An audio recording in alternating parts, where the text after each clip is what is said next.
ঈশ্বর পরমেশ্বর সচ্চিদানন্দ ঘন বিগ্রহ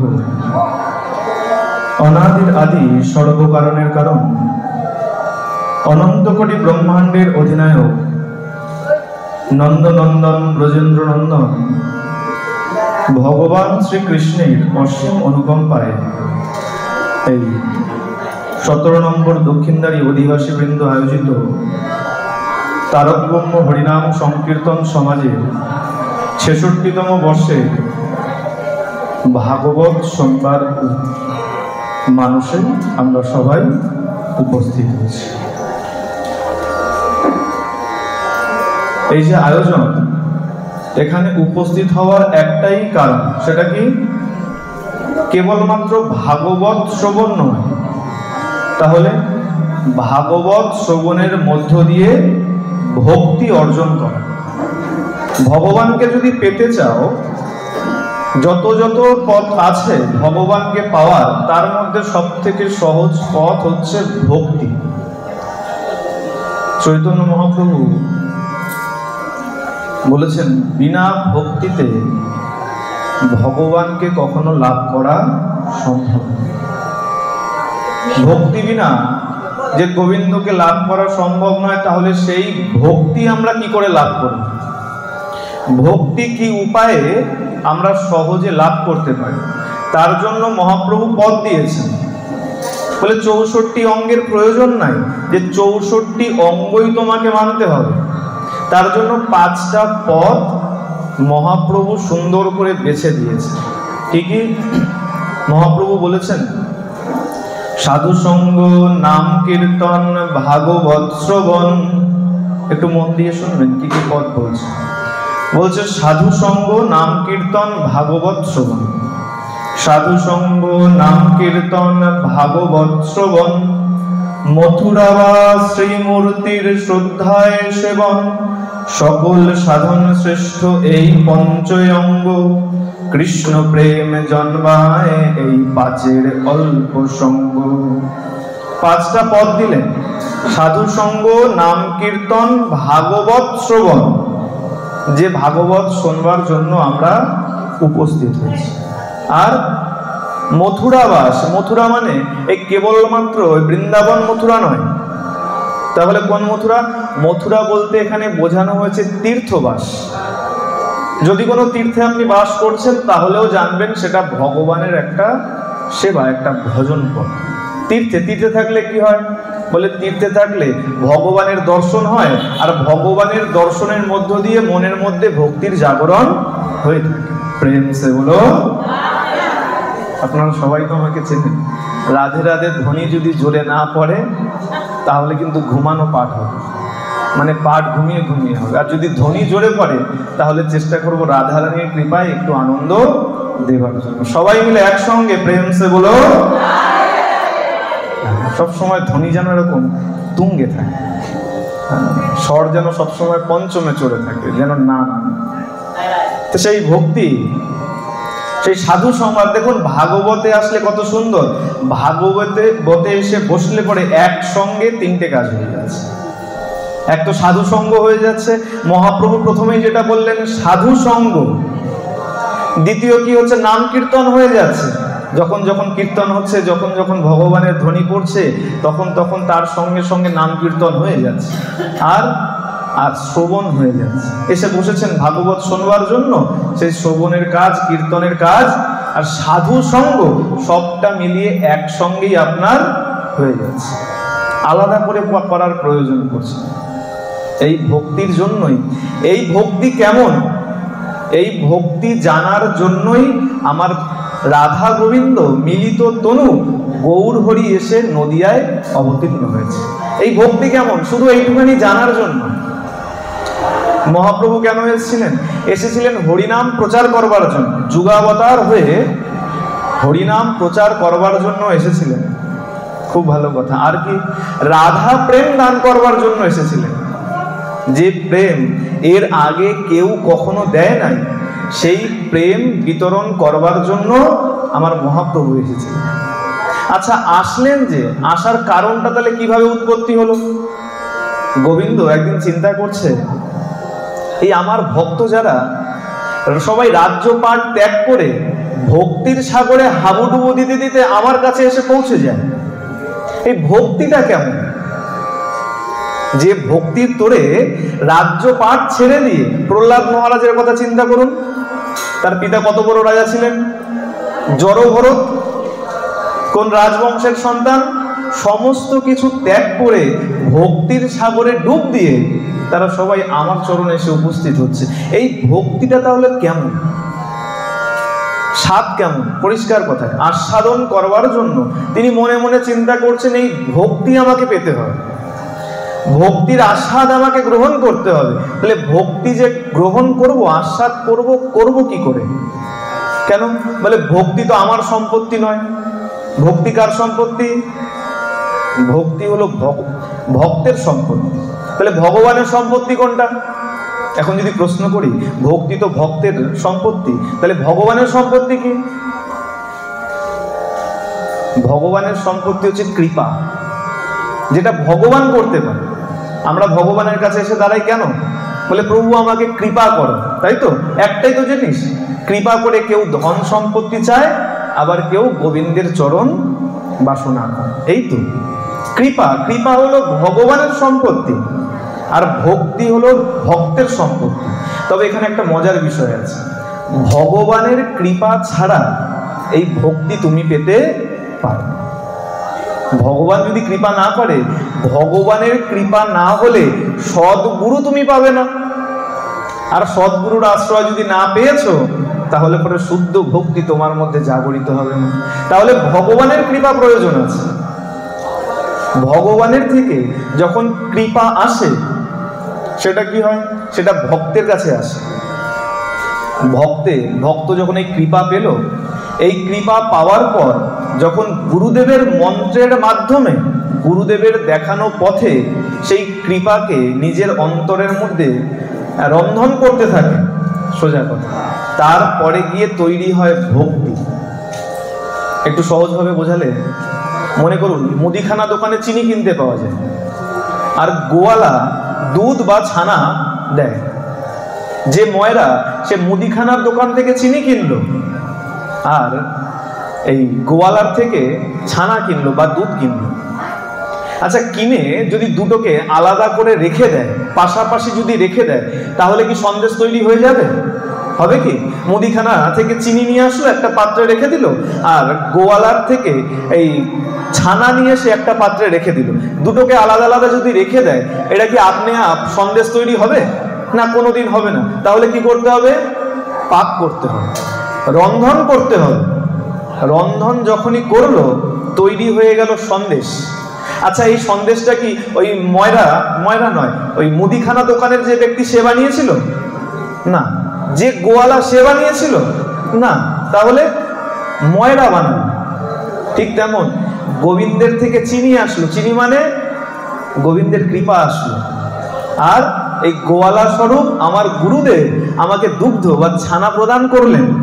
সেই চিনি আর ছানা যখন ভক্ত তার হৃদয়ের মধ্যে এই ভজনের আগুনে যখন পাক করে, তখন গিয়ে ভক্তিরূপ সন্দেশের তৈরি হয়। প্রেম সে বলো। আর এই সন্দেশটার উপর গোবিন্দের বড় লোভ। গোবিন্দের একটা বিষয়ের উপরই লোভ, সেটা হলো ভক্তি। তোমার মনে কতটা ভক্তি আছে? এখন গোবিন্দ ছটফট করছে, কেন? এই ভক্তি সন্দেশ আমাকে খেতে হবে, কিন্তু এ তো আমি মালিক নই, তাহলে খাবো কি করে? চিন্তা করছে পথ কি, উপায় কি। সমস্ত শাস্ত্রকে ডেকে পাঠিয়েছেন। এখানে একটু জানা দরকার, এই শাস্ত্র বলুন, বেদ বলুন, সবার কিন্তু আলাদা আলাদা পৃথক পৃথক সত্তা আছে। সত্তা মানে একটা রূপ আছে। যেমন সরস্বতী, আমরা নদীরূপা সরস্বতীকে সবাই চিনি, তাই তো? আবার এই নদী মানেই যে সে একমাত্র নদী তাই নয়, কদিন আগেও তার পূজা গেছে দেবী সরস্বতী। তার মানে কি নদীরূপা যে সরস্বতী, তার একটা সত্তা আছে। ঠিক তেমন এই যত শাস্ত্র আছে, বেদ বেদান্ত, প্রত্যেকের আলাদা আলাদা সত্তা আছে। ভগবান সবাইকে ডেকেছেন যে তোমরা সবাই এসো আর আমাকে পথ বলো। দেখুন, ভগবানও কখনো কখনো বিপাকে পড়ে। ভগবান ভক্তি গ্রহণ করবেন, আর ভক্তি কি করে গ্রহণ করবেন নিজে বুঝতে পারছেন না। তার জন্য শাস্ত্রকে ডেকেছেন, কেন? আমাকে পথ দাও, যে পথের মাধ্যমে আমি ভক্তি রস আস্বাদন করতে পারি। শাস্ত্রেরা এসছেন, বেদ বেদান্ত সবাই এসছে, 4 বেদ এসে উপস্থিত হয়েছে, ঋক সাম যজু অথর্ব সবাই এসছে, ঠিক এরকম সবাই এসে উপস্থিত হয়েছে। ভগবান বলছেন আমাকে বিধান বলো, কোন পথে গেলে আমি ওই ভক্তি আস্বাদন করতে পারবো। দেখুন, এক বেদ আরেক বেদকে, এক পুরাণ আরেক পুরাণকে ঠেলাঠেলি করছে। কেন? বলে ভগবানকে বিধান কে দেবে? যার থেকে সবকিছুর উৎপত্তি, আর তাকে গিয়ে এখন বিধান দেবো, এটা তো শোভা পায় না আমাদের।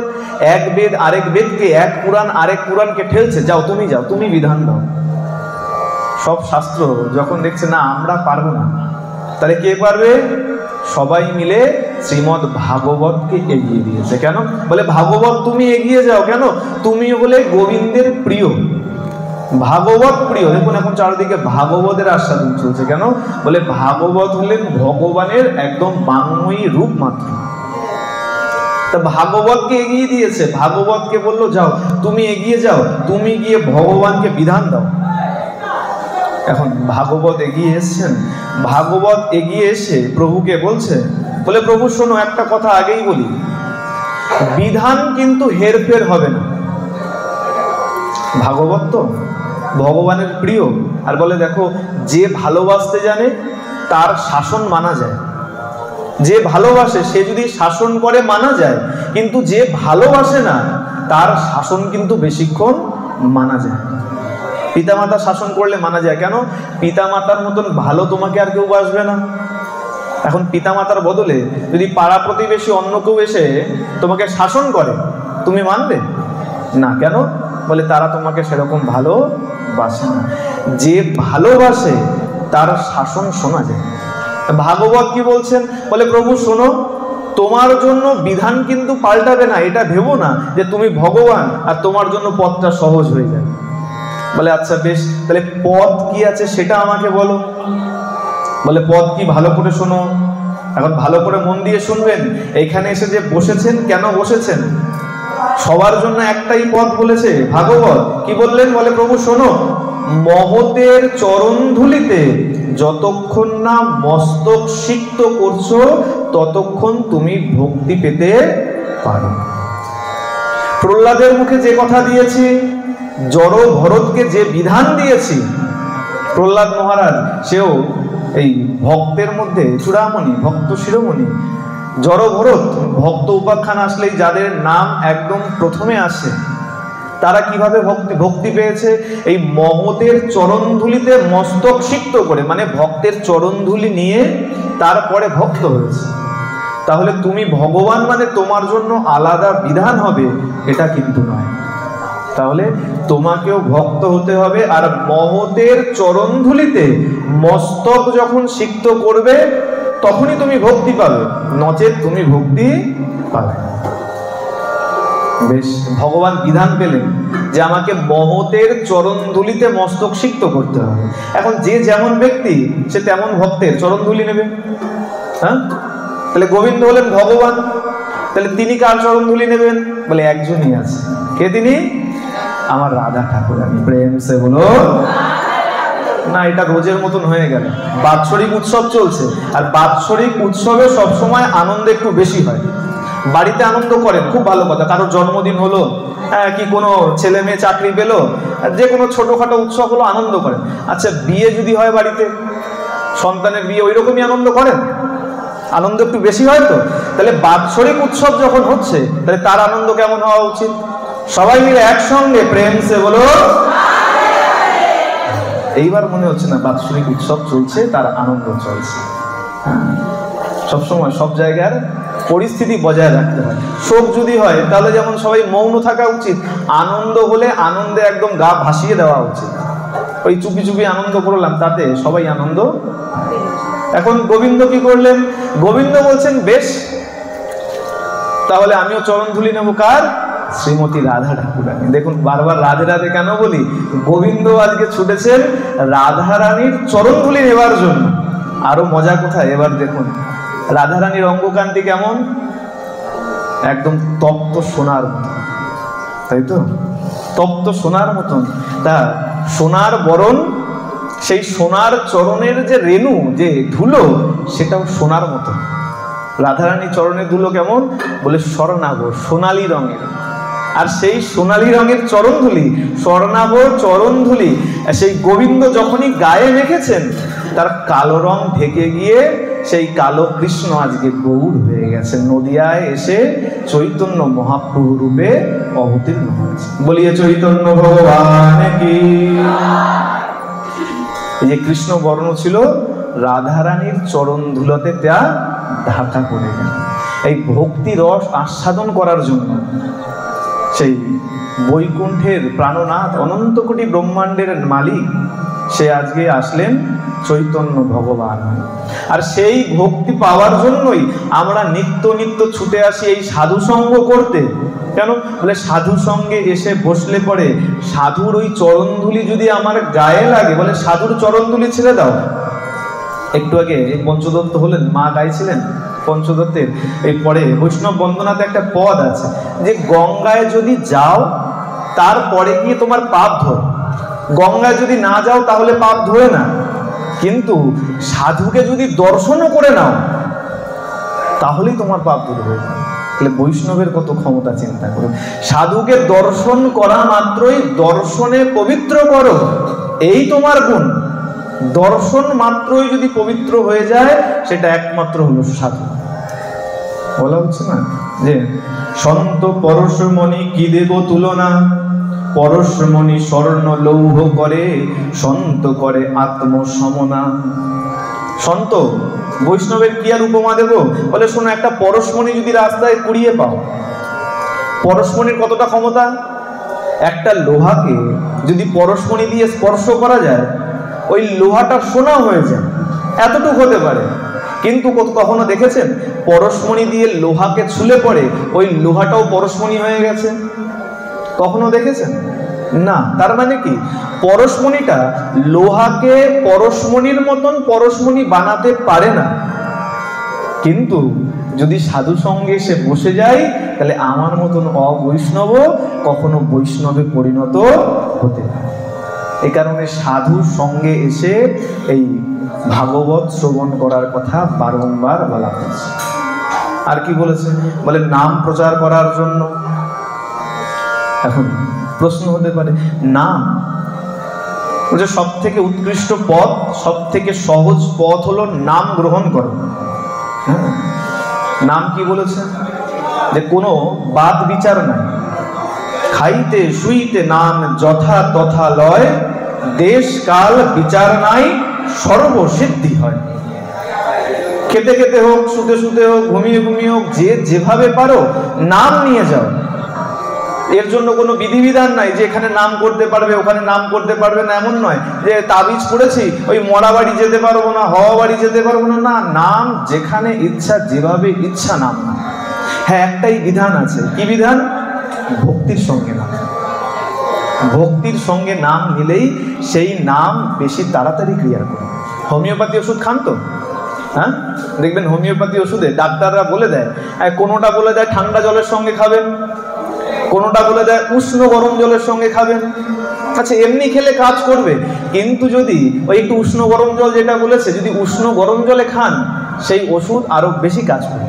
ঠিক তেমন হরিনাম কাজ করবে, তাতে যেভাবেই নেন, ভক্তিতে নেন আর অভক্তিতে নেন, তার এত ক্ষমতা, নাম কাজ করবে।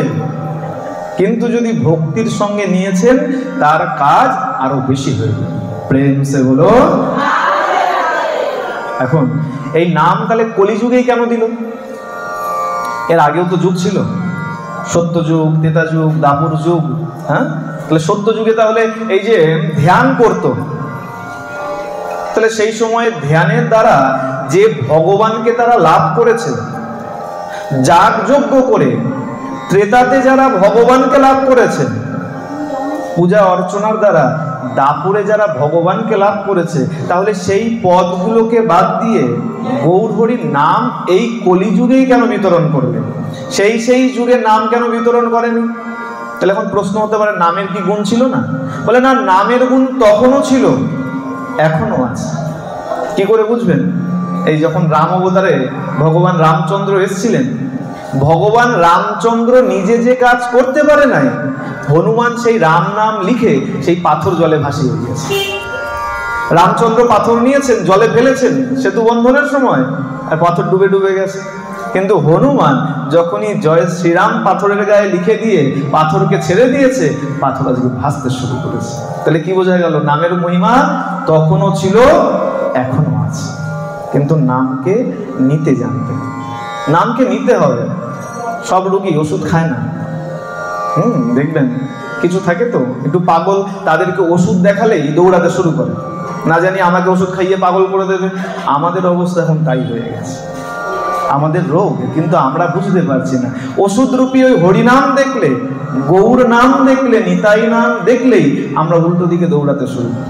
বলে চিন্তা করুন, এত বড় এরিয়াতে বাৎসরিক অনুষ্ঠান চলছে, তাতে আজকে আবার ছুটির দিন বলে রবিবার, আর তাতে ভক্ত সংখ্যা কেউ কি শুনছে না? শুনছে। বলে কোথায় আছে? বলে কেউ বসে আছে চায়ের দোকানে, বসে বসে এক পায়ের ওপরে পা তুলে গরম চায়ে চুমুক দিচ্ছে আর রাজনীতির খবর আওড়াচ্ছে। অমুকে অমুকটা করলো, অমুকে সমুকটা করলো। আরে তুমি তোমার জন্য কি করলে সেটা তো একবার বিচার করো। গোবিন্দ তোমাকে 24 ঘন্টা সময় দিয়েছে, তুমি গোবিন্দকে কত ঘন্টা সময় দিয়েছো? 24 ঘন্টা সময় গোবিন্দ তোমাকে দিয়েছে, আর তুমি তার থেকে কত ঘন্টা সময় গোবিন্দকে ফেরত দিয়েছো সেটা তো একবার বিচার করো। সমাজের চিন্তা অবশ্যই করতে হবে। সমাজ না চললে পরে তোমার সংসার ভালো চলবে না। অবশ্যই সমাজের বিচার করো, তার সঙ্গে নিজের বিচারটাও করো। তুমি তোমার নিজের কল্যাণের জন্য কি করেছো? নেওয়ার সময় হাত ভরে নিয়ে নিলে, দেওয়ার সময় যখন আসলো তখন তুমি গোবিন্দকে কি দিলে? নেওয়ার সময় তো গোবিন্দের থেকে 24 ঘন্টা সময় নিয়ে নিয়েছো। আচ্ছা, খুব ভালো কথা, বুঝলাম যে না আয় উপার্জনের জন্য 7-8 ঘন্টা সময় লাগে, খুব ভালো কথা। ঘুমানোর জন্য 7-8 ঘন্টা সময় লাগে, আরো ভালো কথা। আমি ধরলাম 8-8-16 ঘন্টা, আরো 4 ঘন্টা ধরলাম এদিক সেদিক অনেক কাজ থাকে, তাহলে সর্বসাকুল্যে হলো 20 ঘন্টা। তারপরে এখনো আমার হাতে 4 ঘন্টা পড়ে আছে, 4 ঘন্টাও ছেড়ে দিলাম, 2 ঘন্টা আমি ধরলাম।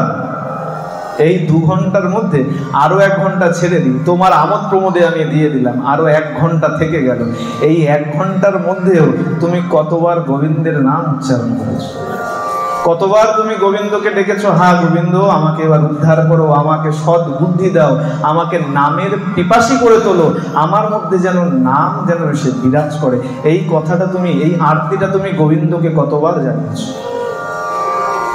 আর বলে বাস্তব কথা, সন্তান না কাঁদলে, 4টে সন্তান খেলছে, 4টে সন্তানের মধ্যে যে সন্তান কেঁদে ওঠে, মা ছুটে গিয়ে তাকেই কোলে নেয়, তাকেই দুধ দেয়, বাকি 3টের দিকে কিন্তু তাকায়।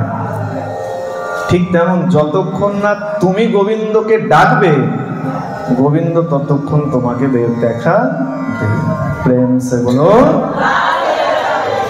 এ কারণে বলে সময় থাকতে ভজন করো।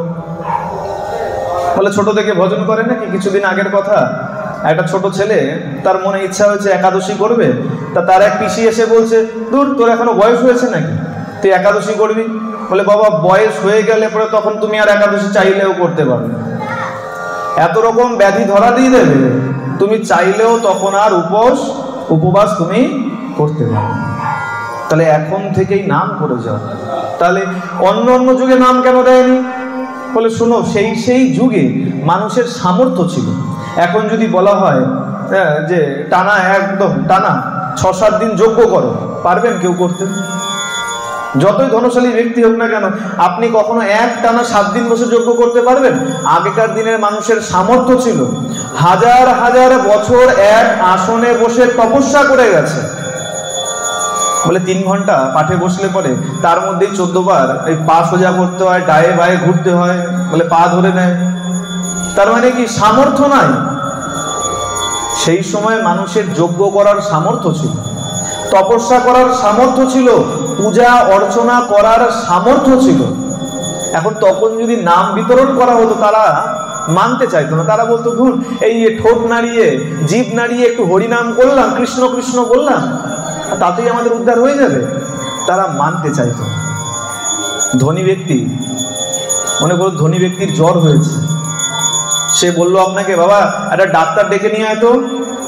আপনার পাড়ায় ওই ছোট্ট যে ডাক্তারটা আছে, ছোট্ট একটা দোকান, চেম্বার, ডাক্তারটা, তাকে আপনি ধরে নিয়ে গেলেন, কেন আপনি জানেন ভালো ডাক্তার। ডাক্তার দেখলো, ওষুধ দিল। যখনই ভিজিটের কথা জিজ্ঞাসা করলো, কত ভিজিট, ওই 50 টাকা দিলেই হবে। যেই 50 টাকা বলবেন, আপনার ওই বড় লোক বন্ধু বলবে, এদের আমি তো বললাম ভালো ডাক্তার ধরে আনতে, কি ডাক্তার ধরে আনলি? বলে কেন? বলে ভালো ডাক্তার যদি হয় তাহলে হাজার হাজার টাকা ভিজিট নেবে, এই 50 টাকার ডাক্তার সে কি আবার কখনো ভালো হয় না? হ্যাঁ, মনের মধ্য থেকে সেই ভক্তিটা আসতো। এই কারণেই সেই যুগে হরিনামকে প্রচার করা হয়নি। আর এই কলিযুগে যখন হরিনাম প্রচার করেছে, অদ্ভুত বিষয়, এই অন্য যুগে যে সমস্ত মানুষেরা ছিল, যে সমস্ত দেব দেবতারা সেই সময় বিরাজিত ছিল, তারা চাইছে কলিযুগে এসে জন্মগ্রহণ করতে। কেন? বলে দেখো, চৈতন্য ভগবান, চৈতন্য মহাপ্রভু এই কলিযুগে এসছেন। এক ব্যক্তির 4 সন্তান, একটু মন দিয়ে বুঝবেন যে হরিনাম কেন করতে বলা হয়। এক ব্যক্তির 4 সন্তান, তো 4 সন্তান ব্যক্তি কি করেছে, এই 4 সন্তানকে 1000 টাকা করে দিয়ে দিয়েছে। বলেছে যাও তোমরা ব্যবসা করো, ব্যবসা করে তোমাদের কি স্থিতি হয় আমাকে জানাও। বেশ কয়েক বছর যখন গেছে, একদিন সেই পিতা এসে উপস্থিত হয়েছে। জ্যেষ্ঠ পুত্র বড় পুত্রকে ডেকেছে, বলে আয় বাবা, তোর কেমন কি চলছে একটু বল শুনি, তোর ব্যবসা কেমন চলছে? তা বড় ছেলে এসছে, বলছে বাবা এই 1000 টাকা দিয়েছিলে, একটা ব্যবসা করেছি, খুব ভালো মূলধন পেয়েছি, ভালো লাভ হয়েছে। বেশ, মেজো ছেলে সেও এসছে, সেজো ছেলে সেও এসছে, সেও আলাদা আলাদাভাবে বলেছে, বাবা অল্প বিস্তর উপার্জন করেছি, খুব বেশি একটা করিনি, অল্প বিস্তর উপার্জন করেছি। ছোট ছেলেকে ডাকছে, ছোট ছেলে আর আসছে না। কেন আসছে না? বলে বাবা যে আমাকে 1000 টাকা দিয়েছিল, সেই 1000 টাকা তো খুইয়ে ফেলেছি, আরো দেনায় আমি ডুবে গেছি। এই ছোট ছেলেটাকে, এই ছোট ছেলেটাই হলো এই কলি। বাকি 3 যুগে সবাই ধ্যান, যাগ, যজ্ঞ, তপস্যা, সেবা, পূজা অর্চনা করে তারা তাদের ব্যবস্থা করে নিয়েছে, মোক্ষ প্রাপ্তি হয়ে গেছে। কিন্তু আমাদের না তো আছে যাগ, না তো যজ্ঞ, না তো তপস্যা, না তো সেবা, না তো অর্চনা, কিছুই নাই। সব হারিয়ে সর্বশান্ত হয়ে গেছে। সেজন্য মহাপ্রভু দেখছেন, এই কলির জীব যাগ, যজ্ঞ, তপস্যা, পূজন, সেবা সব ভুলে সর্বশান্ত হয়ে গেছে। কিন্তু বাবা মা, সন্তান যতই বকাটে হয়ে যাক, পিতা মাতা কিন্তু কখনো সন্তানকে ফেলে দিতে। তখন সেই ব্যক্তি কি করলো? ব্যক্তি 3 ছেলে দাঁড়িয়ে আছে, ছোট ছেলে দিকে মাথা নিচু করে দাঁড়িয়ে আছে। ওই ব্যক্তির গলায় একটা মণি ছিল। ওই ব্যক্তি বলছে, শোন বাবা, তোরা তো 3 জন অনেক ভালো উপার্জন করেছিস, মোটামুটি বেশ ভালো পরিস্থিতিতে আছিস, কিন্তু শোন, তোর ছোট ভাইয়ের অবস্থা ভালো না। যে টাকা দিয়েছিলাম খুইয়ে ফেলেছে, আরো উপরন্তু দায়ে দেনায় ডুবে গেছে। তা কাজ করি, আমার গলায় একটা মণি আছে, এই মণিটা আমি তোদের এই ছোট ভাইকে দিই। বলে কি হবে? বলে ওই মণি ঘষলে পরে রোজ 1 পোয়া করে সোনা বেরোবে। যখনই শুনেছে ওই মণি ঘষলে 1 পোয়া করে সোনা বেরোবে, ওই বাকি 3 যে সন্তান ছিল তারা চিন্তা করছে, এই আমরা তো আয় উপার্জন করে কি করলাম, এর থেকে তো ছোট ভাই ভালো, মণি পেয়েছে, রোজ ঘষবে আর 1 পোয়া করে সোনা লাভ হবে। সবাই চাইছে ছোট ভাইয়ের মতন হতে। ঠিক তেমন এই কলিযুগে মহাপ্রভু যে হরিনাম দিয়ে গেছে, এত সহজ পথ ভগবানের কাছে পৌঁছাবার অন্য কোনো যুগে বা অন্য কোনো ভগবান প্রচার করে যায়। এই কারণে বলা হচ্ছে নাম জপ করে। কিন্তু আমাদের রুচি আসে না, নামে রুচি নাই। কেন? বলে ততক্ষণ নামে রুচি আসবে না যতক্ষণ তোমার মনের মধ্যে পাপ কাজ করবে। যতক্ষণ তোমার মধ্যে পাপ কাজ করবে ততক্ষণ নামে রুচি আসবে। এ কারণে দেখবেন সবাই নামে আসতে চায় না, সাধু সঙ্গে আসতে চায় না। কেন? বলে না, এখনো তার মনের মধ্যে বাজে চিন্তন অবশ্যই চলে বেড়াচ্ছে। যারা এসছে বলে না, তাদের উপরে ভগবানের কৃপা আছে, ভগবানের কৃপায় তারা এসে এখানে উপস্থিত হয়েছে। নামের মহিমা, বলে দেখো নামের কেমন গুণ। খুব সুন্দর। আচ্ছা, নামের গুণ পরে বলি, তার আগে শুনুন, আমরা তো নাম করতে চাই না, বলে সোজা পথে আমরা কোনো কাজ ভালোভাবে করতে চাই না, ঘুরিয়ে পেঁচিয়ে যদি করানো হয় ঠিক করে। ছোট ছেলে ওই তিতো ওষুধ খেতে চায় না, তিতো ওষুধ খেতে চায় না, কি করে? ওই দেখবেন কত রকম ছলনা করে। মায়েদের তো অনেক রকম টেকনিক জানা থাকে। মায়েরা কি করে, ওই ফ্রুটির প্যাকেটের মধ্যে বা কোনো ফলের মধ্যে ওই রস ভরে দিয়ে আর একটা পাইপ লাগিয়ে দিয়ে খাইয়ে দেয়। কি ভালো ভালো বলতে বলতে, মিষ্টি মিষ্টি বলতে বলতে একবারে বাচ্চার মুখের মধ্যে ঢেলে দেয়। হ্যাঁ, কত রকম পন্থা থাকে। আমরা সোজা পথে নাম করতে চাই না, কিন্তু শুনলে অবাক হবেন, ঘুরিয়ে পেঁচিয়ে আমরা কিন্তু প্রত্যেকেই নাম করি, তাতে ইচ্ছায় হোক আর অনিচ্ছায় হোক। বলে এটা কেমন ভাবে? বলে ভালো করে বিচার করুন। আপনার বাড়িতে যখন ঠাকুর মশাই আসে, যখন ঠাকুর মশাই এসে পুজো করতে বসেছে, সবাই একবার বিচার করুন, মনে মনে অবশ্যই মনে পড়বে। আপনি ভোলানাথের পূজা করছেন, ঠাকুর মশাই ডেকেছেন যে আপনি আসুন, এসে একটু ভোলানাথের পূজা করবেন। ভোলানাথের পূজা করবেন বা মা কালীর পূজা করবেন বা দুর্গার পূজা করবেন, অন্য যে কোনো দেবতা। খুব ভালো কথা, ঠাকুর মশাই এসছে, এসে আসনে বসেই আপনাকে বলছে হাত জোর করো। হাত জোর করে নিয়েছেন, বলে বলো অপবিত্র পবিত্র বা সর্বাবস্থাঙ্গত বিবা যস্মরেত পুণ্ডরিকাক্ষং সবাচ্য অভ্যন্তর নমসূচি নমসূচি নমসূচি। আপনি তো বুঝলেন না। এখন যদি প্রশ্ন করেন যে ঠাকুর মশাই আমি তো ভোলানাথের পূজা করছি, ওই পুণ্ডরিকটাকে আপনি জানেন না, পুণ্ডরিককে মনে করুন, জিজ্ঞাসা করলেন ঠাকুর মশাই সে তো জানে, সে কি উত্তর দেবে? ওই পুণ্ডরিক হলেন ভগবানের আরেক নাম, ভগবান বিষ্ণু, ভগবান নারায়ণ, ভগবান কৃষ্ণ। মানে যার আখি শ্বেত বর্ণের পদ্মের মতন, শ্বেত বর্ণের পদ্মকে বলা হয় পুণ্ডরিক। যার আখি শ্বেত বর্ণের পদ্মের মতন, তার নাম স্মরণ করা মাত্রই ভেতর বাহির পবিত্র হয়ে গেল। এবার কি একবার প্রশ্ন করবেন ঠাকুর মশাইকে, ঠাকুর মশাই আমি তো শিবের পূজা করছিলাম, আমি ওই বিষ্ণুর নাম কেমন করব? বলেন না বাবা, যতক্ষণ বিষ্ণু স্মরণ করবে না ততক্ষণ তুমি ভেতর বাহির পবিত্র হতে। আপনি চাইছেন না নাম করতে, নাম জপ করতে বা সাধু সঙ্গে এসে বসতে, কিন্তু ঠাকুর মশাই আপনাকে ছলে বলে কলে কৌশলে আপনাকে ওই বিষ্ণুর নামই করিয়ে নিচ্ছে। এটা তো গেল, এরপরে আবারও বলবে, বলে বলো মাধব মাধব বাচি মাধব মাধব হৃদি। এই মাধবটাকে আপনার ভোলানাথ, আপনার মা কালী, মা দুর্গা না, তাহলে আবার প্রাণ গোবিন্দ মাধব। তাহলে মাধবের নাম উচ্চারণ করিয়ে নিচ্ছে। শেষে যখন পূজা সমাপন করবেন, ক্ষমা প্রার্থনা, সেখানেও ভগবানের কাছে ক্ষমা চাইছেন না, না আর না আপনার ভোলানাথের কাছে, না আপনার মা কালীর কাছে, না আপনার দুর্গার কাছে, স্বয়ং প্রাণ গোবিন্দের কাছে ক্ষমা চাইছে। এই মন্ত্রে যা ভুল আছে, এই আয়োজনে যা ভুল আছে, সেই ভুল তুমি সব শোধন করে আমার এই পুজোকে সুষ্ঠুভাবে সম্পূর্ণ করে দাও। প্রেম সেগুলো।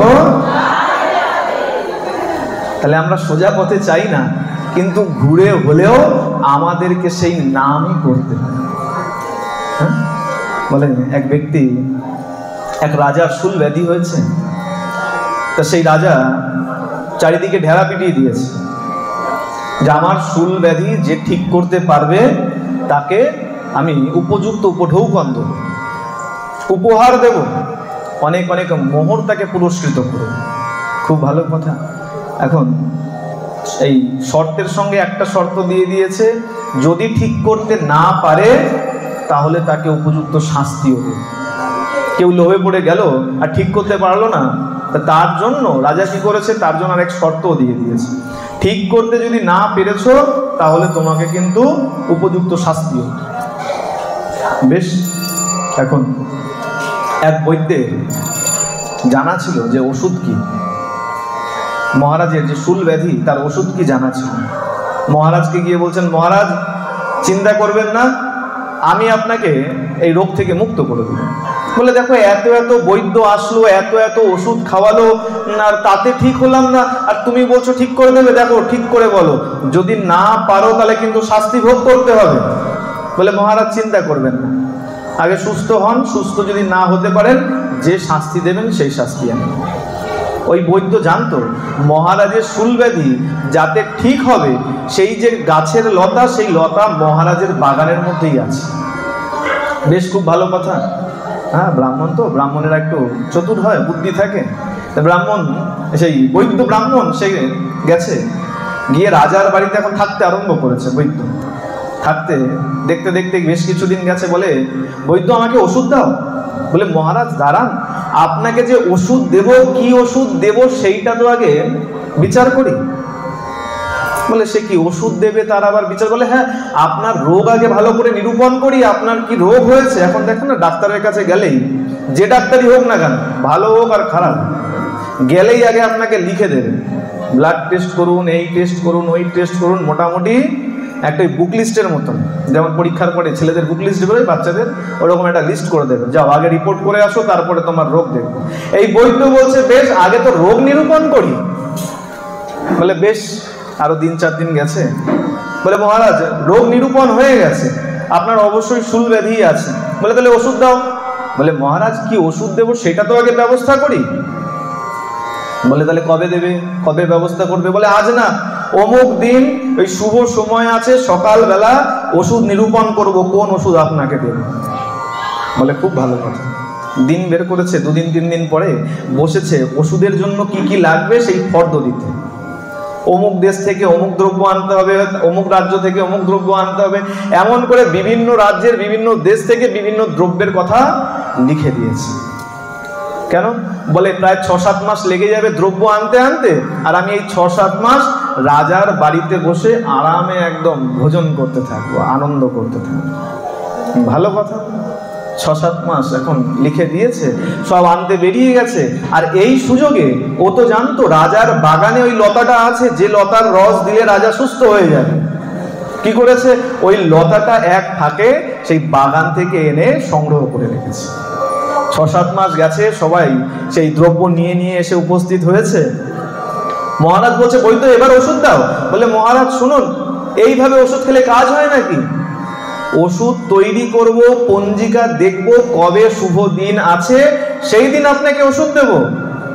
মহারাজের মনে এবার বিশ্বাস হচ্ছে যে না, এতদিন যত বৈদ্য এসেছিল তারা কি করেছে, এসেছে আমাকে ওষুধ দিয়েছে, বলেছে খেয়ে নিন মহারাজ, আর আমি খেয়ে নিয়েছি, এই কারণে কোনো কাজ হয়নি। এই বৈদ্য কি করছে, দিন ক্ষণ তিথি নক্ষত্র বিচার করে তারপরে ওষুধ দিচ্ছে। মনের মধ্যে বিশ্বাস জাগরিত হচ্ছে যে না, ওষুধে আমার কাজ হবে। ওষুধ বানিয়েছে, ওষুধ যখন পাক করছে, ওই মাঝে মাঝে ওই লতার রস দিয়ে দিচ্ছে, লতার রস পিষে পিষে লতার রস মিশিয়ে দিচ্ছে। ওষুধ প্রস্তুত। মহারাজের জন্য পঞ্জিকা দেখে একটা নির্দিষ্ট দিন বের করেছে। মহারাজ মনে করুন আগামী বুধবার দিন এই সকালবেলা আপনাকে ওষুধ খাওয়ানো হবে। বেশ, দেখুন মহারাজের মন কত পবিত্র হয়ে গেছে। সকাল হতে না হতেই মহারাজ স্নান করে একদম শুদ্ধ হয়ে এসে উপস্থিত হয়ে গেছে। কেন? আমাকে ওষুধ খেতে হবে। সকাল হয়েছে, স্নান করে এসছে, ওই বৈদ্য ওই ওষুধটা হাতে দিয়ে দিয়েছে। মহারাজ এবার সেবন করুন। বাস্তব সত্য কথা, যদিও পঞ্জিকা খুললে এখনো দেখবেন ওষুধ সেবনের জন্য নির্দিষ্ট তিথি নক্ষত্র আছে, এখন যদিও আমরা কেউ মানি না। এখন কি হলো, বলে নির্দিষ্ট সময়ে সেই ওষুধ যখন মহারাজের হাতে দিয়েছে, মহারাজ ওষুধ সেবন করেছে। 2-3 দিন ওষুধ সেবন করার পর মহারাজ সত্যই ওই শুল ব্যাধি থেকে নিষ্কৃতি পেয়ে গেছে। শুল ব্যাধি সুস্থ হয়ে গেছে। মহারাজ খুব খুশি হয়েছে, অনেক অনেক উপহার দিয়েছে, উপঢৌকন দিয়েছে, দান দক্ষিণা দিয়েছে, বৈদ্যকে বাড়ি ফেরত পাঠিয়ে দিয়েছে। বৈদ্য যখন যাচ্ছে, বৈদ্য মনে মনে বিচার করছে, সব করলাম, কিন্তু মহারাজকে সত্যিটা না জানালে ভালো লাগছে, মহারাজকে সত্যিটা জানিয়ে আসি। এসেছে আবার ফিরে, বলছে মহারাজ শুনুন, একটা সত্যি কথা বলার আছে। মহারাজ বলছে, বৈদ্য আবার ফিরে আসলে কেন? তুমি কি সন্তুষ্ট নাও দান দক্ষিণায়? বলে না না মহারাজ, একটা সত্যি কথা বলি নাই, সত্যি কথাটা বলবার জন্য। বলে কি সত্যি কথা? বলে মহারাজ, এই যে আপনি ওষুধ খেলেন, একটা সত্য কথা কি, এই ওষুধটা আপনার বাগানের মধ্যেই ছিল, ওই অন্য রাজ্য থেকে যেসব সামগ্রী নিয়ে এসছেন তাতে আপনার রোগ সারেনি, তাহলে এই আপনার বাগানে যে লতা ছিল সেই লতার রসেই আপনার রোগ সেরে গেছে। বলে বৈদ্য তাহলে এত এত আয়োজন কেন করলে? বলে মহারাজ, যদি এত আয়োজন না করতাম তাহলে পরে আপনার মধ্যে বিশ্বাস আসতো না যে ওই ওষুধে কাজ হতে পারে। আপনার বিশ্বাস আনাবার জন্যই এত আয়োজন করা। আয়োজন যখন করেছি, আপনার মধ্যে বিশ্বাস এসছে যে এই ওষুধে কাজ হবে, তখন যখনই ওষুধ আপনাকে দিয়েছি, ওষুধ কার্য করে গেছে। আচ্ছা, এখন মনে হতে পারে রাজার ওষুধের সাথে আমাদের কি সম্পর্ক?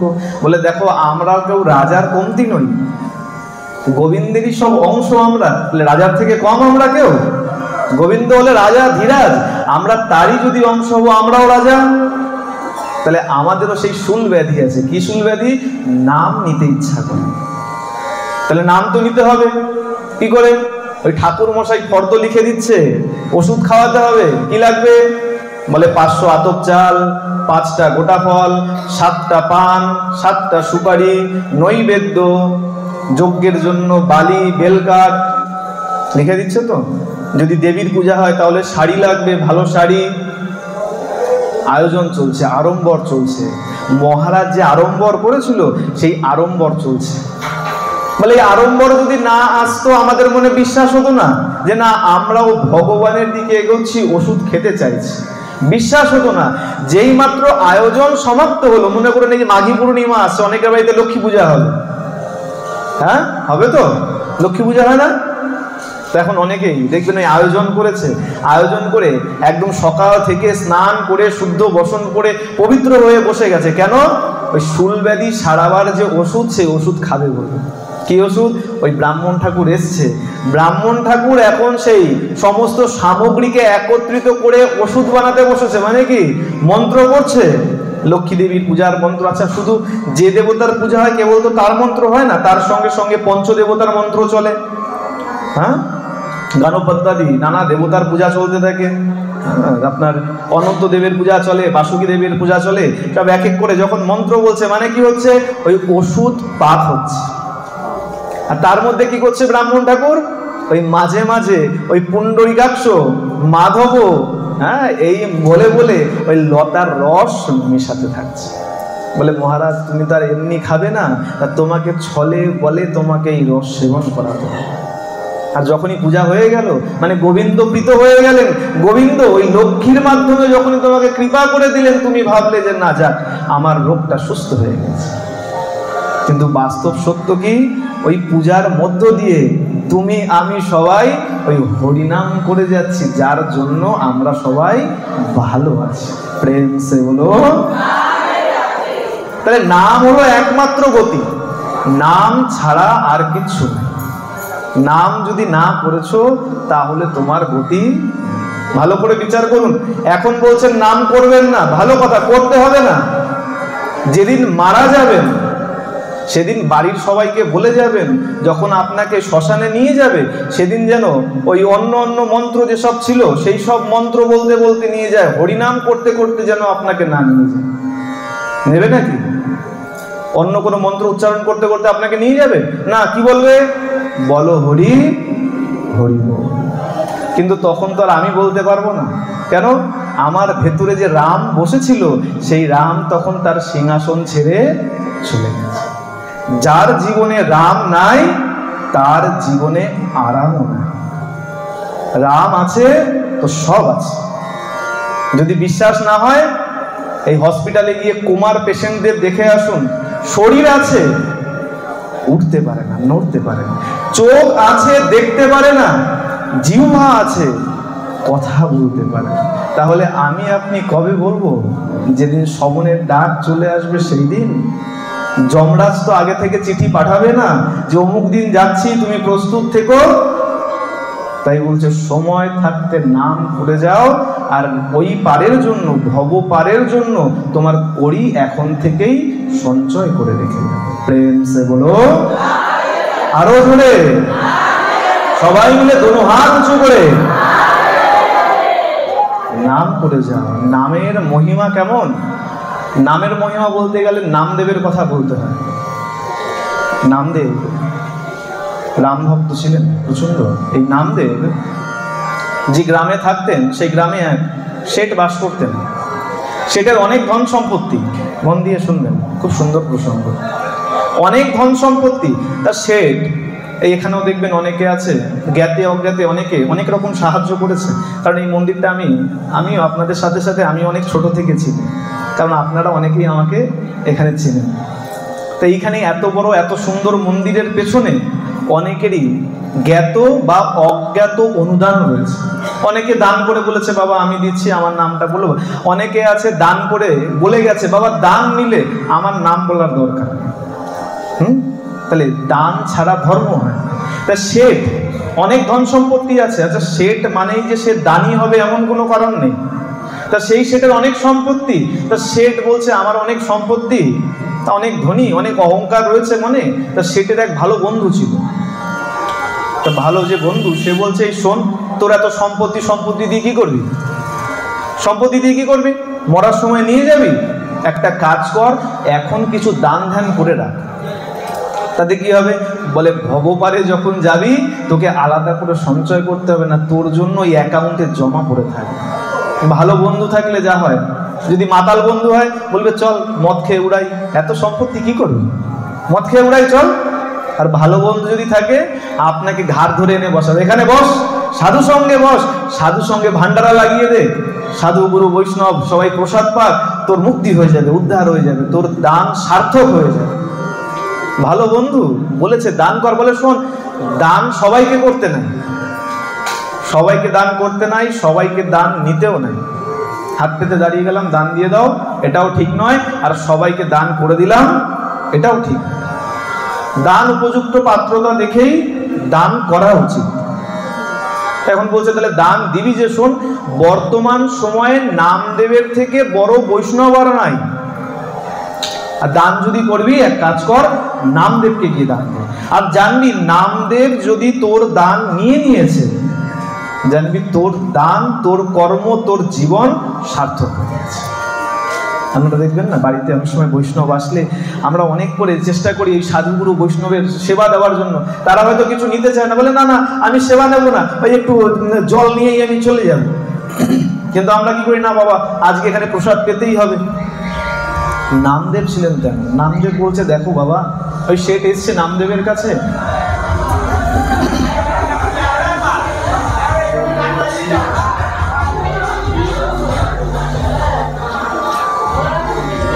না না এতে খারাপ ভাবার কিছু নেই।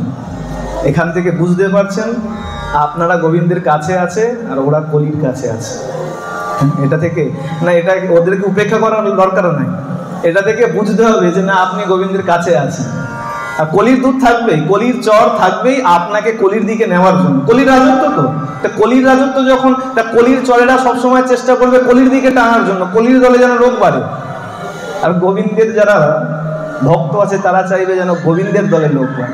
এটা দেখে ঘাবড়ানোর কারণ আসুন। কোথায় ছিলাম?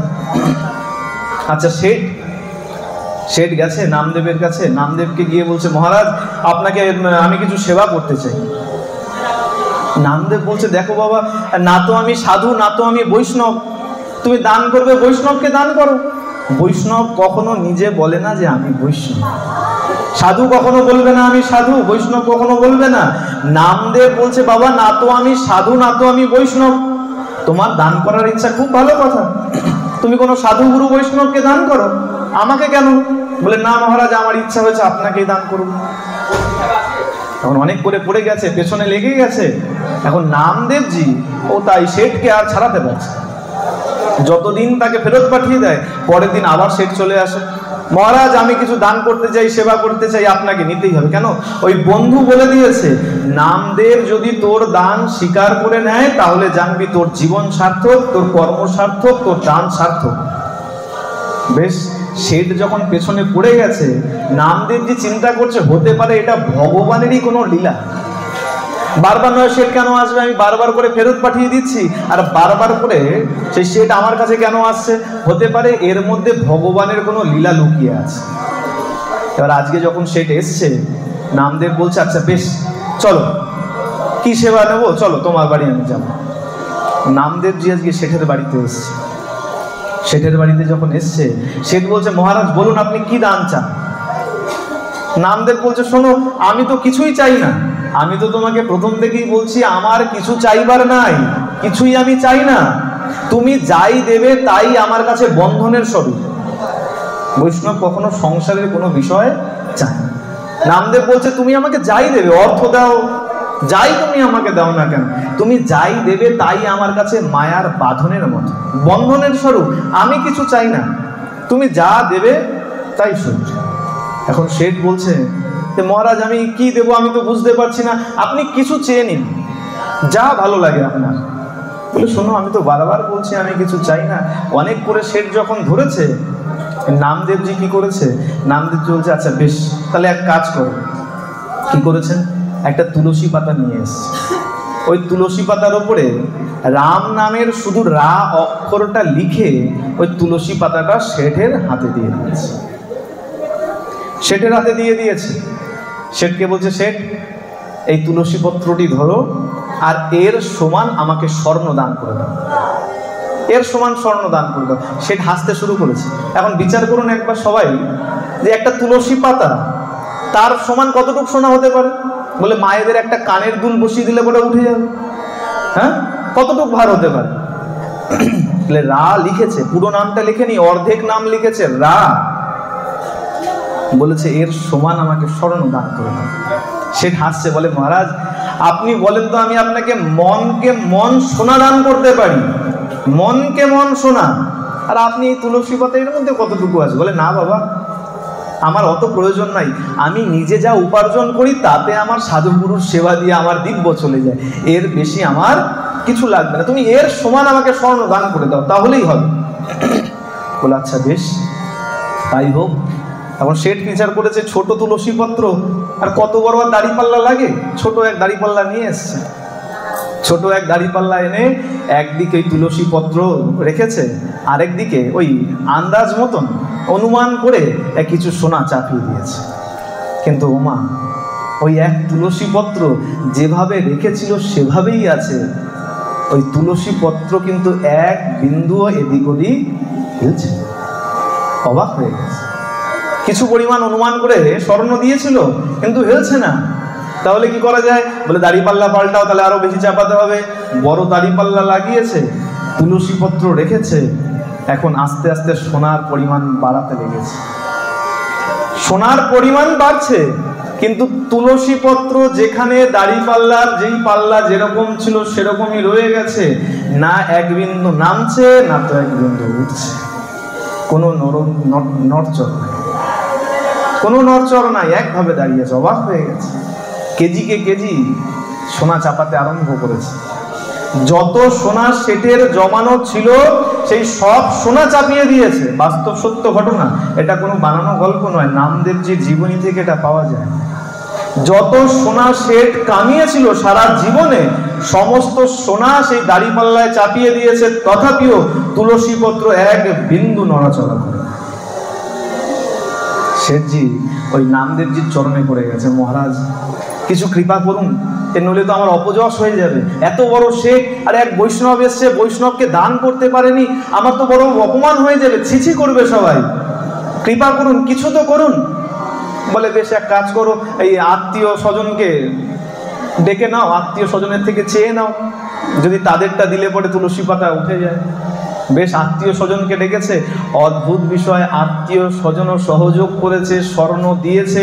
সেই স্বর্ণ চাপিয়ে দেওয়ার পরেও সেই দাড়িপাল্লা কিন্তু এখনো যে স্থিতিতে ছিল সেই স্থিতিতেই দাঁড়িয়ে আছে, চরণে পড়ে গেছে। মহারাজ বড় অপমান হয়ে যাবে, কিছু করুন, কিছু কৃপা করুন আপনি।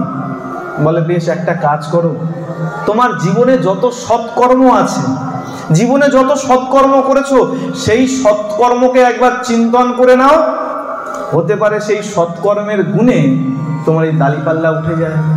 যত সৎকর্ম আছে সব চিন্তন করে নাও, একাঠা করে নাও, এক জায়গায় করে নাও। যখন বলেছে ওই শেঠজি হাত জোর করে দাড়িপাল্লার সামনে দাঁড়িয়ে জীবনে যত যত পুণ্য করেছিল, ভেবেছিল অনেক অনেক পুণ্য করেছি, চিন্তা করতে শুরু করেছে, বিচার করে দেখছে এই যাবৎ পর্যন্ত তেমন পুণ্য আমি কিছু করেই উঠতে পারি। কোন পুণ্যের বলে আমার দাড়িপাল্লা উঠবে আর নামবে? নামদেবজির চরণে লুটিয়ে পড়েছে। মহারাজ আমার জীবনে তো এমন কোনো পুণ্য নাই যে পুণ্য আমি এখানে সঁপে দিলে পরে এই দাড়িপাল্লা উঠে যেতে পারে। আমি কি করব, আমাকে কৃপা করুন। বলে শোন, এই সারা জীবন ভর যে স্বর্ণ উপার্জন করার জন্য লেগেছিলিস, আজকে সারা জীবনের উপার্জন লাগিয়ে দিয়েও রাম নামের রা অক্ষরের সমান দান তুই করতে পারলি না। তাহলে চিন্তা করে দেখ, সারা জীবন তুই কি উপার্জন করলি, আর গোবিন্দকে গিয়ে, রামচন্দ্রকে গিয়ে তোর কোন মুখটা তুই দেখা। বিচার করতে লেগে গেছে। বলে নাম করতে থাকো, নামের একটা সামান্য রা অক্ষরের সমান তোমার সারা জীবনের পুণ্য কিন্তু আসতে পারে। সেই নাম যদি জপ করো, নামের ক্ষমতা আগেও ছিল, এখনো আছে, পরেও থাকবে। এই কারণে বলা হয় নাম জপ করো। আর সেই নাম শোনার জন্যই এখানের এই আয়োজন। নাম যজ্ঞ চলবে, নাম চলবে, নাম শোনবার জন্য এখানে আসবো। নাম শোনার পূর্বে একটা অধিবাস করা হয়, হয়তো, হ্যাঁ, সংক্ষেপে বলি। এই অধিবাস বলে, অধিবাস ততক্ষণ সম্পূর্ণ হবে না যতক্ষণ অধিবাসের অর্থ বুঝে তুমি অধিবাস। বলে সেটা কিরকম? বলে নাম তো শুনবে, নামের আগে অধিবাস কেমন ভাবে করবো? নাম তো শুনবো, নামের মহিমাও বুঝলাম যে নামের কত বড় ক্ষমতা আছে, তা সেই নামের পূর্বে অধিবাস কেমন করে করতে হয় একবার ভালো করে বিচার করুন। অধিবাসে কি করা হয়? একটা মাটির ঘট বসানো হয়, এটাই তো অধিবাস, তাই তো? অধিবাসে আর কি, আর তো কিছু নয়। একটা মাটির ঘট জল ভরে একটা আম্রপল্লব দিয়ে গোবিন্দের চরণের সামনে, গৌরাঙ্গ মহাপ্রভুর চরণের সামনে সেখানে স্থাপন করা। বলে না, এতটুকু নয়। তাহলে বলে ভালো করে বিচার করো, ওখানে কি বসানো হচ্ছে? পূর্ণ ঘট, পূর্ণ ঘট স্থাপন করা হয়। এই যে ঘটটা, এই ঘটটা হলো তোমার দেহ। ওই ঘটটা কি দিয়ে তৈরি হয়েছে? পঞ্চতত্ত্ব দিয়ে। ক্ষিতি অপ মরুত তেজ বোম। তোমার শরীর কি দিয়ে তৈরি হয়েছে? সোনা হীরা মাণিক্য দিয়ে না, ক্ষিতি অপ মরুত তেজ বোম দিয়েই তোমার শরীরটা তৈরি হয়েছে। ওই যে ঘটটা বসানো হলো, ওই ঘট আর তোমার এই দেহ ঘট সমান, আলাদা নয়। এখন ঘটটা কিভাবে বসাচ্ছেন? খালি ঘট বসায় না, বসায় না। তাহলে তাতে জল পূর্ণ করে নিতে হয়, তাই তো? বাড়ি পূর্ণ করে তারপরে ঘট বসানো হয়, এখানেও তাই করতে হয়। বলে শূন্য ঘট বসানো যাবে না। তাহলে এই ভক্তিরূপ বাড়ি দিয়ে এই হৃদয়টাকে ভরে, এই ঘটটাকে ভরে যদি তুমি গোবিন্দের চরণের সামনে বসাও, তাহলেই বসানো সম্ভব। প্রেম সে বলো। এখানেই শেষ নয়, ঘটের ওপরে একটা পল্লব দেওয়া হয়, পঞ্চপল্লব, আম্রপল্লব লাগিয়ে দেওয়া হয়। হ্যাঁ, আমাদের যে ইন্দ্রিয় রয়েছে, সেই ইন্দ্রিয়গুলোর সমান ওই পল্লবটাকে রাখা হয়েছে। এবার ভালো করে বিচার করুন, যে পল্লবটা দেওয়া হচ্ছে আম্রপল্লব, ওই পল্লবের পাতাগুলো কোন দিকে উঠে থাকে? ওপরে উঠে থাকে না নিচে নুয়ে থাকে? নিচের দিকে নুয়ে থাকে। মানে কি, ইন্দ্রিয়কে যতক্ষণ তুমি না সংযত করতে পারবে, ইন্দ্রিয় যদি চঞ্চল থাকে, খুব সজাগ থাকে, তাহলে কিন্তু সেই নাম ক্রিয়া করবে না। ইন্দ্রিয়কে দমন করে, ইন্দ্রিয়ের মাথা নিচু করে যদি ঘট বসাতে অগ্রসর হও, তাহলেই ঘট বসবে। আর তাহলে কি হবে? বলে তারপরেও ঘট বসে না, বসে তারপরেও ঘট, তারপরেও বসে না। তাহলে বলে ওই পূর্ণ ঘট বসাবার জন্য কাদা মাটির প্রয়োজন। হয়তো ঘটের তলায় কি দেয়? সোনার বালা গুঁজে দেয়, আংটি গুঁজে দেয়, কি দেয়? কাদা মাটি দেয়, শুকনো মাটি নয়, কাদা মাটি গুঁজে দেয়। কাদা মাটি যদি না দেয় তাহলে কিন্তু ঘট বসবে না। কাদা মাটি কি, যতক্ষণ না তুমি কাদার মতো দৈন্য হবে, ততক্ষণ তোমার এই ঘট ভক্তি বাড়িতে পূর্ণ হলেও কাজ কিন্তু হবে। প্রেম সে বলো। বলে বেশ, আমি দৈন্য হলাম, আমার ইন্দ্রিয়কে দমন করলাম, এই দেহ ঘটকে ভক্তিরূপ বাড়ি দিয়ে পূর্ণ করলাম, তাতে লাভ কি হলো? বলে এবার বসিয়ে দাও ওই কাদা মাটি রূপ দৈন্যতায়। যখনই তুমি ঘট বসাবে, ভগবান তোমার ওই ভক্তিতে তুষ্ট হয়ে তার উপরে ওই একটা ফল দিয়ে দেয়। কি ফল? নারকেল বসানো। সেই ভক্তিরূপ বাড়ি দিয়ে পূর্ণ করে সেই ভগবত চরণ প্রাপ্তির ফলস্বরূপ ওই নারকেলটাকে বসানো। নারকেল তো বসলো, আরো অদ্ভুত কিরকম, নারকেলের যে শীষটা কোন দিকে থাকে? নিচের দিকে? কোন দিকে থাকে? ওপর দিকে। মানে কি হলো, এই যে ফল তুমি পেলে, এই ফলে তোমার গতি কি হবে? সোজা ওই বৈকুণ্ঠ আমার রাধা গোবিন্দের চরণে তুমি গিয়ে লুটিয়ে পড়তে পারবে। প্রেম সে বলো। এই ভাবধারা যদি মনে না থাকে, যতই অধিবাস করো না কেন, প্রকৃত অধিবাস তোমার দ্বারা হবে। ভাব না থাকলে, আমার মনের মধ্যে ওই বিয়ে বাড়ির আনন্দ চলছে আর আমি বসে বসে করতাল বাজিয়ে হরে কৃষ্ণ করছি, তাতে কিন্তু কোনো কাজ হবে না। মনের ভাবধারা যতক্ষণ না ঠিক হবে, ততক্ষণ তোমার দ্বারা ভজন সম্ভব। ভাবধারা কখন ঠিক হবে? না চায়ের দোকানে বসে থাকলে ভাবধারা ঠিক হবে না। তাই যদি হতো, তাহলে বাড়ির ছেলেটাকে কালকে থেকে চায়ের দোকানে বসিয়ে বসিয়ে পড়াবেন, আপনিও চা খাবেন চায়ের দোকানে বসে, আর ছেলেটাকে বলবেন বইয়ের ব্যাগ নিয়ে চল, চায়ের দোকানে বসে বসে পড়বি। হবে? পড়াশোনা হবে না। সবকিছুর নির্দিষ্ট জায়গা আছে। নিজের জীবনকে যদি সংশোধন করতে চাও, শুধু তোমার নয়, তোমার আগত প্রজন্মকেও যদি সংশোধন করতে চাও, তাহলে অবশ্যই এখন থেকেই সাধু সঙ্গ করো। সাধু সঙ্গ করলে তোমার চিত্ত শুদ্ধি হবে, তোমার আচরণ শুদ্ধি হবে, তার সাথে সাথে তোমার সন্তানটাও শুদ্ধ পথে অগ্রসর হবে। নচেত এই সাধন ভজন কিছুই সম্ভব। ভক্তি বিনা কৃষ্ণ নাম ভজন কোনোটাই সম্ভব। আর ভক্তি কখন পাবে? ভক্তির প্রতি লালসা থাকলেই তুমি ভক্তি পাবে। আমি মিষ্টি খেতে ভালোবাসি না, আমার সামনে যদি এক গামলা কেন, বড় এক ড্রামও যদি রসগোল্লা এনে রেখে দেয়, আমি তার থেকে একটাও তুলে খাবো। কিন্তু আমার যদি লোভ থাকে, আর ভালোই তাতে যদি নকুলদানা এখানে রাখা থাকে, আমার যদি লোভ থাকে, তাতে থেকে আমি এই নকুলদানা তুলেও খেতে পারি। তাহলে লোভ থাকতে হবে। লোভ শব্দ মানে লালসা থাকতে হবে। কৃষ্ণ ভক্তি রসে ভরা মতি যদি চাও, তরা করি মহাগ্রহে তারে কিনে লও। ভক্তি প্রতি লালসাই মূল্য তার হয়, কোটি জন্মকৃত পুণ্যে ইহা লব্ধ নয়। আমি অনেক শাস্ত্র জানি, অনেক জ্ঞানী, অনেক পণ্ডিত, অনেক ডিগ্রি আছে আমার, তাতে আমি ভক্তি পেতে পারি না। অনেক সম্পত্তি আছে, অনেক টাকার মালিক, তাতেও ভক্তি পেতে আমি পারি না। কিচ্ছু নাই, কিন্তু লালসা রয়েছে। গোবিন্দকে কি করে পাবো সেই চিন্তন মনের মধ্যে রয়েছে। এই লালসা যদি থাকে, এই চিন্তা যদি থাকে, তাহলে গোবিন্দ তোমাকে অবশ্যই ভক্তি প্রদান করবে করবে করবে। প্রেম সে বলো। সেই হরিনাম শুনবার জন্যই আমরা এখানে এত সুন্দর আয়োজন করেছি। আসুন, আর বিস্তারিত করবো না, কারণ আমাকে 7:30 পর্যন্ত টাইম দেওয়া হয়েছে। হ্যাঁ, একটাই কথা বলার, এখানে এসে যখন বসবেন, মনটাকে এখানে রাখবেন, মনটাকে এখানে রাখবেন। বাড়িতে যখন থাকেন, তখন যখন এই মন্দিরের কথা চিন্তা করেন না, গোবিন্দের কথা মনে পড়ে না, তাহলে মন্দিরে যখন আসবেন বাড়ির কথাও ভুলে যাবে।